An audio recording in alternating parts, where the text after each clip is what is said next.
Welcome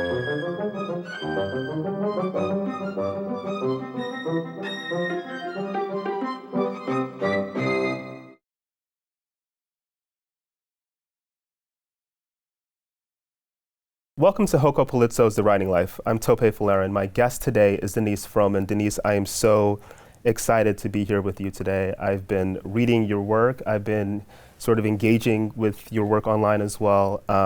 So many questions to ask you about your work, about your life, about so many things. But I wanted to start at the beginning. You grew up in New York City, the daughter of a Puerto Rican mother and a Jewish father who played saxophone for Tito Puente. How did this multicultural upbringing, steeped in music and storytelling, shape your pathway towards poetry? First, just want to say thank you for welcoming me to this conversation, and to everyone at Hoko Palazzo for having me on.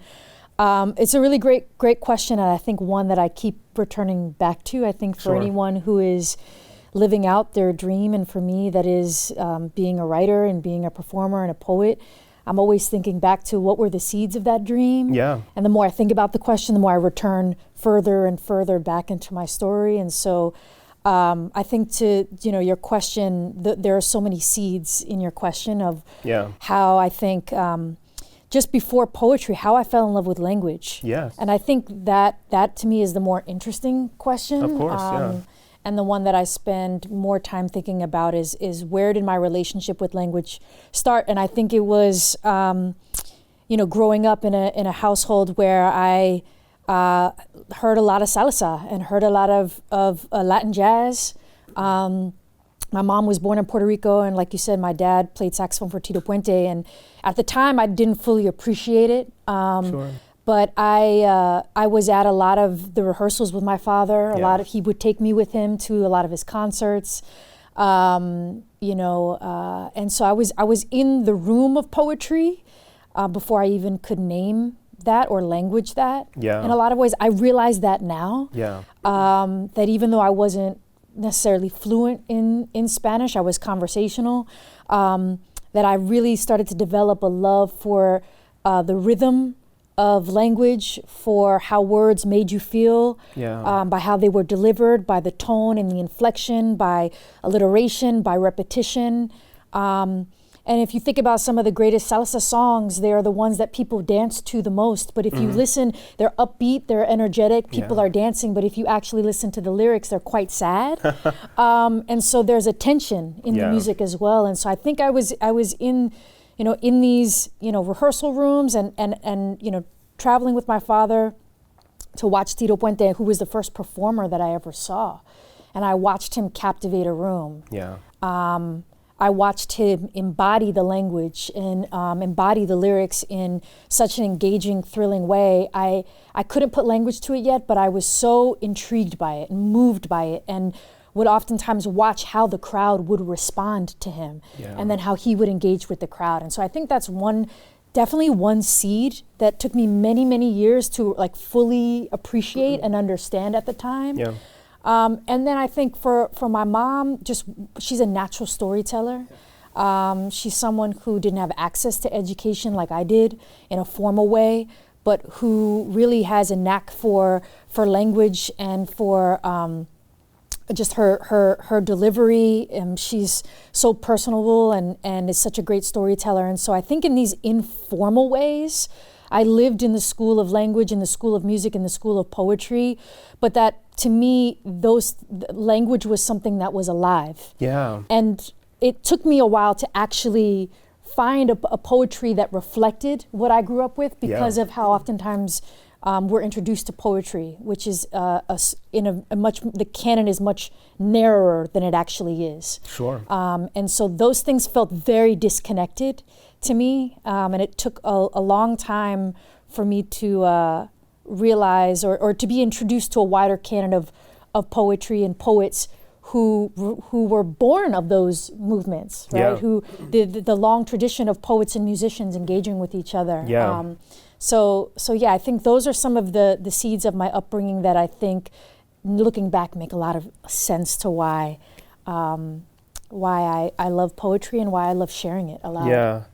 That makes so much sense. A couple of things come to mind as you say all of those things. One is like the importance of immersion, and as a child sort of being exposed to certain things and not quite knowing what's going on, but having an opportunity to kind of take those things in, and in your subconscious mind, I suppose, like something is happening, links, connections are being made. I was reading recently about Paul Thomas Anderson, the great filmmaker, and he says that he has Turner Classic Movies on 24/7 in his home because he wants his children to kind of imbibe the grammar of film, and so that it feels natural to them. And I think about my own parents who are from Nigeria, and my dad is obsessed with like juju music from Nigeria, which sort of hit its peak, I suppose, 1960s, 70s, 80s. And so I listened to a lot of that growing up. And you're right, like there was a completely different way of accessing and expressing emotion than what I was exposed to in school. I'm also struck by what you say about like finding a space where your kind of relationship to language was affirmed. And as I was reading about you, you talk about the importance of the Nuyorican Poets Cafe and how it was a transformative space for you. It opened this kind of wide door to a poetics that felt like your own. Can you share a specific memory from your early days there that crystallized your relationship with poetry? Yeah, the Nuyorican Poets Cafe is really what broke open the doors of poetry in a formal way for me. Yeah. And really felt transformational in just the idea that poetry could sound and look like me and feel like the people that I grew up around, that you could really come in as you are. Yeah. That felt as an 17, 18-year-old really transformational for me. And so I stumbled in the Nuyorican Poets Cafe, when I was 17, 18 years old. And I remember, this was the Friday night, the room it's not a big space. And so people are, packed in this small performance area, wall to wall. I'm sitting on top of a speaker, 17 years old, having no idea what I'm walking into, and then seeing just poet after poet get up on stage and share work from that felt spiritual, that felt authentic and vulnerable. And not only it was what they were sharing, but also watching a room embrace that poet. If you think about a young person having questions about their identity, the way that I did, that many young people do. That's a transformative space. Absolutely. To be affirmed in sharing your vulnerability. And I think my brain was making all of these connections, and it felt like a space where language was always very physical for me. It was embodied in a way. Yeah, and this was just an incredible example of a tradition that I didn't know that I came from. Yeah, a tradition of Nuyorican poets who created this community. That felt, that was an artistic home, for so many people, for us to talk about diaspora, for us to talk about, speaking Spanglish, for us to talk about our accents or our parents' accents or our abuelas and not feel shamed or feel like an outcast in any which way. And so the Nuyorican poets set it off for me, for sure. And I don't think I turned back from that moment. I started writing poems from that moment on, and was able to perform at the Nuyorican Poets thereafter. And I just have so much respect for that space as a cultural institution, and it being in the Lower East Side and being just a part of this artistic movement of Nuyorican artists and musicians and painters, right? Yeah. Really asking difficult questions and really confronting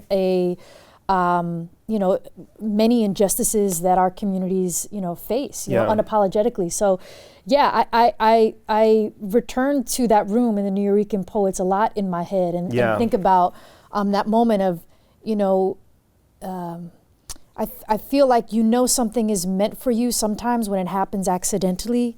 And it's a bar. Yeah. and you find your purpose and you don't have language for it, but something is knocking in your body saying, I think this is for me, or this room is for me. And I think that's, as a poet, and I'm sure as a writer, you feel the same way, as I feel like our job is not just to to come to the page, come to the stage every day and try to ask better questions and try to, harness our craft. But to me, to be an ambassador of poetry, or, that, like I said earlier today at the reading on campus, like, echoing the words of Dalton, like poetry, like bread is for everyone. And I come from that thought. I try to live that every day in my life, so that, other little girls or young people don't feel a sense of like, this is not for them. I feel really strongly about that. Yeah, that we should be creating spaces like this one to invite young people to fall in love with their own voices and with language. Yeah, it's so incredible. And I love what you say about the kind of accessibility of that space, right? Like the fact that you go there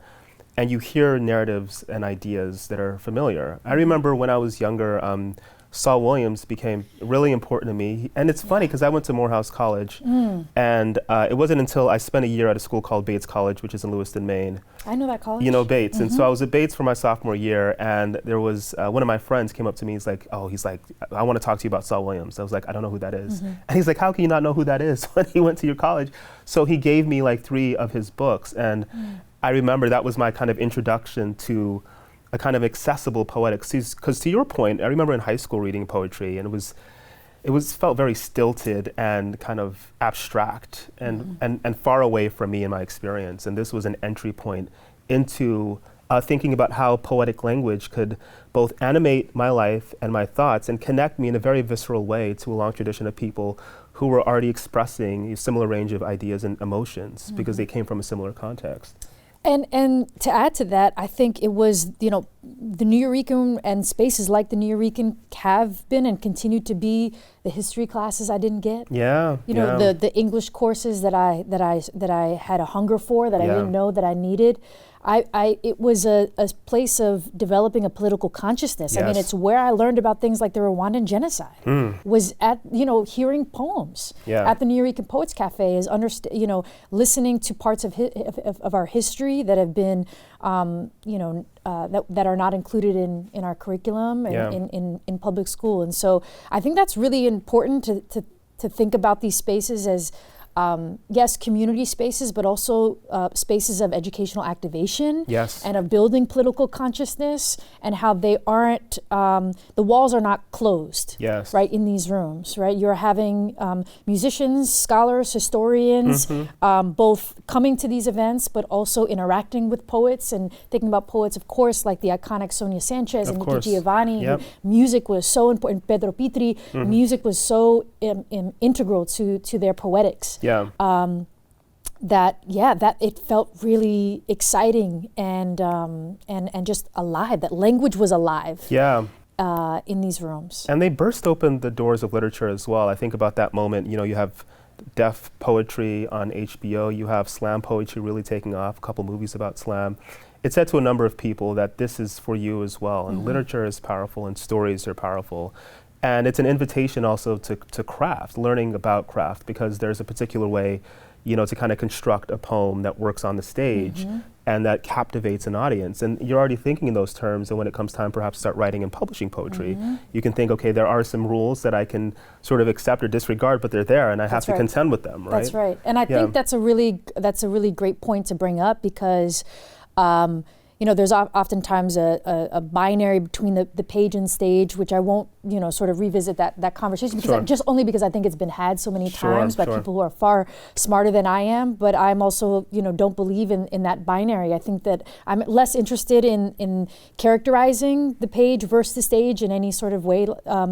In sort of as juxtaposing each other, and more interested in the tools and the techniques that are found in each space, and also that are shared in those spaces. So thinking about the breath on stage, thinking about how we might deliver a word or a phrase, how repetition can live in a room, but also how those things are also found on the page, how the breath can live on the page through how it's constructed. And I mean, those things are very, very interesting to me and feel much more useful and like I said, intriguing to talk about. And for me, I came to poetry through the stage. I'm really proud of that. It's not where I've stayed. I've obviously, published my work and have devoted so much time to to my craft, both on the stage and then thinking about how a poem can move on a page. And I think for many years, it required a lot of it being intentional with thinking about what do I want to leave my readers with when I'm not with my poems. And I think it's an important for writers who have come through to poetry through the stage, which is a wonderful thing. To engage that question and to think about it and to open up the doors of other techniques that can be used, thinking about the line in a number of different ways. The line is not just where your breath ends, right? It can be broken. It can it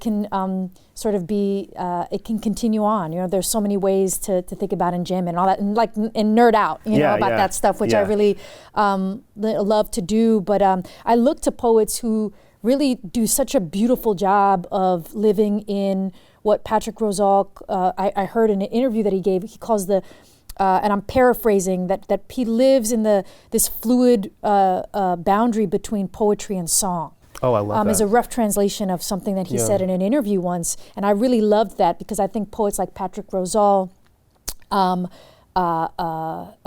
Perdomo, Aracelis Girmay, Ross Gay. I think these are poets who, whether or not they consider themselves performers, and some of them do, really pay attention to not only their work on the page, but how the work can be read aloud and really engage in that in an interesting way. And I think that there are a lot of poets that I talk to don't consider themselves performers, but who are making choices. And I think any time that you read a poem on stage and you are intentionally making choices about how that poem is delivered, I think you are engaging performance in some way. Absolutely. And to me, that also, we talk about opening the doors to poetry in all its ways. I always love talking to poets who are like, talk to me about performance. Sure. Right? I read my poems and I want to maybe read them better, or I'm interested in sort of how you came to poetry, and I'm always really excited when I hear them read, because I'm like, it's less important whether you call yourself a performer. You're making choices. I'm watching you. You're making some actually incredible choices. I remember watching Marcelo Hernandez read a poem aloud at AWP years ago. Yeah. And he didn't his voice was barely above a whisper, and he captivated the entire room. It's incredible. Yeah. And I haven't talked to him, about this moment, and I don't know if he considers himself a performer or not. But it was such a beautiful example. Yesenia Montilla is also another poet who makes incredible choices when they read their poems aloud. It's to me less important getting caught up in what you call yourself, but to me, again, much more interesting. And I'm always inspired by poets who are making incredible choices, and sometimes they don't know it. They're not aware of it. Right? Yeah. And I think, to me, when we talk about craft, and when I'm talking to young people, it's such an exciting and beautiful moment when I say, wait, stop. Do you know what you're doing there? As a teacher, sure, in any classroom, absolutely. It's like, wait, it's really exciting as a teacher, as a poet, as a writer, to point to those moments where your students are doing something incredible, but they don't have the language yet for it, and absolutely. To then point that out. Yeah, that's incredible. So beautifully said. I know you have a poem to read for us about basketball, and I just wanted to talk about your time, because I think this is incredible. I love basketball. It's a core part of my life, and I spend a lot of time thinking about and watching basketball, and I was delighted to find out that you have a basketball past and you're still connected to basketball. You even played professionally in Puerto Rico, if I have that correct, which is amazing. How did that athletic experience influence your approach to the discipline and performance of poetry, if it did at all? And I'd love to hear your poem about basketball after that. Yeah, it's a great question. I thought for a long time that my basketball life and my poetry life were completely separate things. Yeah. And it wasn't until the last 5 or 6 years that I realized actually how much they've been talking to each other. I see. And that being a basketball player, a former basketball player, actually taught me how to be a writer, taught me how to be a poet, and that there are a lot of poets and writers who have basketball backgrounds. Terrence Hayes, Natalie Diaz. John Edgar Wideman, for me, was a person who was very important because he played basketball at Penn and then went to Oxford and became this great writer as well. So there's a great tradition of... A great tradition. Yeah. And so, I mean, I think really recognizing the symbiotic relationship between sports and poetry, and specifically in my life, basketball and poetry is something relatively more recent for me, and has been really exciting. I started writing a series of basketball sonnets. I'm happy to share one, but basketball. I can give one example of how I think basketball taught me how to be a poet. James Lagenbach talks about love his work. He talks about that the poem is made where the pattern breaks. And it makes me think of Allen Iverson. Yes. Because what is a crossover but an illusion? I love it. It's just an illusion. It's an illusion. And as a writer, you are taking the audience in one direction, and it would be boring if you stayed there. Yeah. And it's about upending the narrative, upending an expectation. Yeah. And to me, what makes the move like a crossover or a jab step it makes it so effective is sort of that you are gesturing toward one direction, but you're upending that gesture, or you're complicating that gesture. And so I started to make these connections and build out a basketball poetics for myself as a way to study my craft. Sure. To say, okay, I understand what a sonnet does. It can, 14 lines, oftentimes Shakespearean sonnet. There's other forms of sonnets, but I didn't understand really in my body what a sonnet was. I could repeat what it was on paper. I could give you the definition until I started to look at it through the lens of basketball. And I say this to people is, what would it mean to build a poetics out of something you love, right? What would it mean to explain for someone who maybe loves sewing or building cars, to make some analogies and connections between, okay, this technique that I use in sewing mimics this technique in writing. And so I started to do that through the lens of basketball, and the sonnet was kind of the first place that I went as a closed form, thinking about a basketball court as a closed form, thinking about the Shakespearean sonnet, 14 lines broken up in 3, 3, 3, and then you have the last couplet. And to me, the last couplet is where you're supposed to make something happen. It's the turn, it's the volta, the pivot foot, if you will. The crossover. Right, the killer crossover. Right. And to see that at that last couplet as a layup. And not in its ease, but in that you pick up the basketball and you have only two steps to make something happen. Yeah. So I started to just draw these connections, and so I'm happy to just share one of a couple of basketball sonnets. This poem was published in the New York Times a couple of years ago, and it's called Lady Jordan. Lady Jordan, it didn't matter that I married the game or slept with a ball under my arm. Mom said, girls don't hoop, they wear hoops. And around here, vecinas chirped, it's always y tu novio season. But isn't beauty a finger roll, a backdoor cut on the blacktop, a fadeaway jump shot, 2 seconds left on the clock? So what mattered was Danny talking smack, even though his teeth were out of order. This isn't the only history, but is the history of everything. The neighborhood boys who shot crooked never learned my name. So I played them 21, turned their ankles to jello, made their backs kiss the floor until they donned me Lady Jordan. And who wouldn't take that? Though I've never been ladylike, I wore that rusted metal rim like a ring and slipped my bones through the net like a perfect white dress. Oh, that's amazing. Thank you so much for sharing that with us. Such incredible work. I wanted to ask you, I think we're drawing close to the end, which is, devastating because I'd love to continue this conversation, but I want to talk to you about your current work, and I know that you're doing a one-woman show, right? Like that you're performing right now. And perhaps you could talk a little bit about that and then maybe read another poem for us as well. So I'm currently developing my one-woman show, Esto no tiene nombre. Yeah. And it is a play that centers the oral histories of Latina lesbian elders. I see. Several years ago, I received an opportunity to be part of a project curated by, obviously, the incredible writer Jacqueline Woodson, who created and curated a national project to interview BIPOC elders around the country. And so as one of the writers, part of that project, I started to interview these incredible elders and women over 50. And very quickly, I realized that these stories needed to be told in a number of different ways. And so Esto no tiene nombre over the last few years was born. It is a play that places me in conversation with these elders, barbers, chefs, activists, scholars, really trying to document Latina lesbian civic and literary contributions, but also the play weaves together their stories with my own. I did not have relationships with Latina lesbian elders prior to this moment, and so it's a deeply personal project for me. Yeah. The One Woman Show really tries to reflect that the archive is alive, that it's in a living, breathing thing. And so I performed the play. We did a workshop production in 2023 in Philadelphia, and I'm really excited that next month we're bringing the show to New York City. Great. To do the play at the Clemente May 15th, 16th, and 17th.